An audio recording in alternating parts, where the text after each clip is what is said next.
I'm gonna say something a little controversial. The so-called hidden job market is actually just the real job market. And the issue is not that 3/4 of all jobs are hidden from job seekers, but that 3/4 of job seekers don't actually know where to find jobs. So what is the hidden job market? Well, in 1994, the first online job boards hit the scene. So how did people get jobs before the late 90s? Well, they networked. They used their college career center, they went to a job fair, they got headhunted by a friend of a friend, or maybe they applied to an ad in a local newspaper. And the thing is that the online job boards of today basically function like the newspaper ads of yesterday. And the dirty secret of the professional job market is that the overwhelming majority of jobs are still filled through those other means and not through public ads. See, something like a newspaper ad was really great if you wanted to become a busboy at a local restaurant, but that was not and is not where you become something like a teacher or a doctor or an accountant or an engineer. And even if companies are still posting jobs to online job boards, there's a good chance that they're hiring people through other places. And so if you want to tap into the hidden job market, really what you're saying is that you want to get in front of where employers are actually hiring people. So, where are they looking? Well, the unsatisfying answer is that companies are still looking in the places they did prior to 1994, and the even less satisfying answer is that which of those places they're looking at highly depends on the industry, the type of job, and the level of job. So let's work backwards from that. I want you to close your eyes for a minute and imagine that you are a hiring manager, and you want to hire for an entry-level job that requires a specific college degree.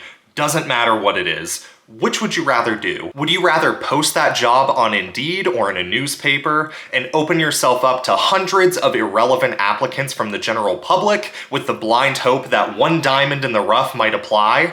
Or would you rather take a single afternoon and go to a local college career fair where you can talk to 50 seniors about to graduate with the exact degree that you are looking for? Any hiring manager with business sense is going to do the latter. And that's exactly what companies are doing when they hire entry-level professionals. They are putting themselves in the places where they know they're going to find the largest amount of likely viable candidates. And in this particular example, it's probably college career fairs. But the same thing applies to different levels of jobs as well. You are not going to hire a C-level executive by putting an ad in a newspaper. You're either going to promote somebody internally, or you're gonna headhunt somebody in the industry from a different company. See, once you're in an industry, then everybody already kind of knows everybody. In fact, I could probably name off like 100 people who have my exact same job across the Western US. And in fact, even back when I worked in construction, we didn't put ads on Indeed in order to find new people. We basically talked to our guides and we're like, hey, we need someone who knows framing. Bob, Joe, do you know somebody who's a framer? And then they would go find their friend and be like, hey buddy, want to get $3 an hour more than you're currently making at our construction company? And they were basically scalped. And if we couldn't find somebody who wanted the role, then we went to one of the local trade schools and got a new apprentice from there. The only people who are hiring from online job boards are either shitty companies with really high turnover, think like call centers, summer sales, things like that, fast food places or retailers who are hiring minimum wage, or companies who are forced to post online because of internal HR policies. But even those companies are still using specialized job boards, that way they're not getting a ton of irrelevant candidates. And so for some of you, this situation is probably starting to sound a little hopeless. How do you get a job in the industry if the only people getting hired are people already in the industry? Well, you do this by understanding what I call the career snowball. Let's say that you want to be a conservation scientist. Well, you might assume that the way to do that is to go to college, major in biology, and then apply to a bunch of conservation science jobs until somebody gets back to you. But unless you have the power of nepotism on your side or lottery level luck, that's probably not going to work for most people who want to break into conservation science. Instead, you need to snowball into the industry. So let's back up to year one of college. So you might go in declared as biology, But you are smart and you reverse engineer this goal. You go onto LinkedIn and you see that people in the Forest Service, people in the USDA, people in conservation corps, they have a lot of different degrees and they have a lot of different work backgrounds that got them to where they are.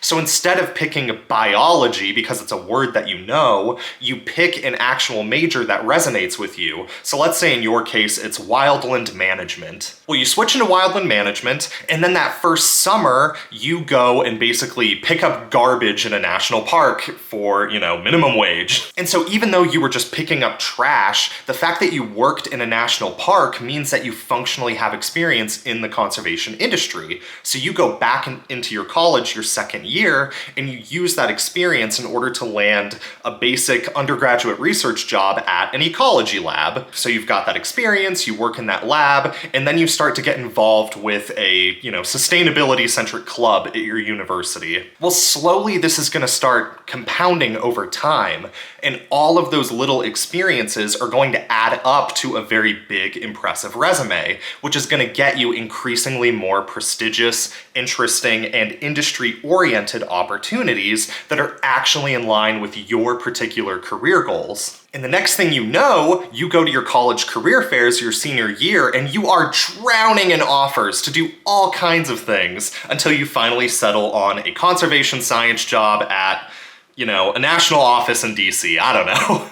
Meanwhile, your friends who made that initial assumption and then decided to go into biology, get a 4.0 GPA, and apply to conservation jobs are getting ghosted by companies left and right because they didn't effectively snowball into the industry when they had no connections in it. This snowball principle applies to almost every industry. And most of us, unless we have nepotism to help us out, have to do some type of menial grunt work in order to break into our target field. You can think of your career as something of an investment portfolio in yourself. It needs to be diversified in order to effectively compound over time. In the same way that putting all of your money into a 401k is not an appropriate retirement strategy, just trying to find a professional job by applying to online job boards is a terrible career strategy. Because the reality is that 70+% of all professional jobs aren't being filled through those online job boards. And so it's not that there is some hidden job market that's inaccessible to you, it's just that you're not putting forth the correct effort into the right places for the right amount of time. And so the sad truth of the matter and the controversial thing I want to say today is that online job boards aren't actually the job market at all.